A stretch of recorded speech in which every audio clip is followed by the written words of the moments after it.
3 ចំណុចសំខាន់តាក់ទងទៅនឹងការវិតម្លៃឥណទានឬក៏ការផ្ដល់ជូនឥណទានបាទចំណុចទី1បាទតាក់ទងទៅនឹងcharacteristic បាទដែលយើងផ្ដោតទៅលើប្រវត្តិនៃការប្រើប្រាស់ឥណទានជាមួយធនាគារបាទដែលយើងមានប្រវត្តិសងបែបណាប្រវត្តិសងល្អឬក៏យឺតយ៉ាវឬក៏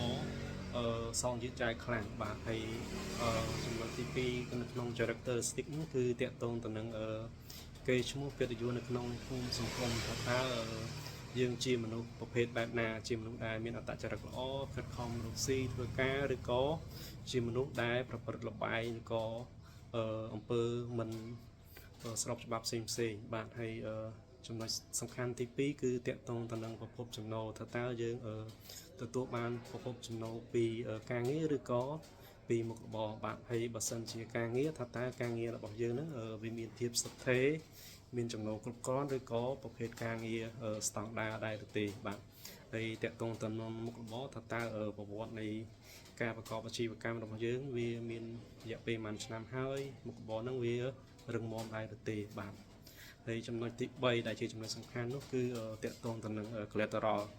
ដែលយើងហៅថាវត្ថុប្រចាំបាទទ្រព្យប្រចាំរបស់យើងដែលប្លង់ដីហ្នឹងបាទដែលប្លង់ដីហ្នឹងគឺ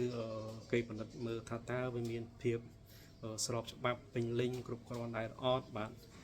ស្ថិតក្នុងតំបន់សក្តានុពលដែរទេបើសិនជាមានការដោះដូរវាអាចលក់ចេញលឿនបានដែរទេឬក៏មួយទៀតតកតងទៅនឹងតម្លៃថាតើតម្លៃហ្នឹងវាគ្រប់គ្រាន់ស្របតាមគោលនយោបាយរបស់ស្ថាប័នដែរទេបាទអញ្ចឹងទាំងអស់នេះជា3ចំណុចសំខាន់បាទហើយនៅមានចំណុចផ្សេងទៀតបាទប៉ុន្តែខ្ញុំសូមលើកតែ3ចំណុចនេះទេបាទសម្រាប់ការវិតម្លៃឥណទានបាទសូមអរគុណ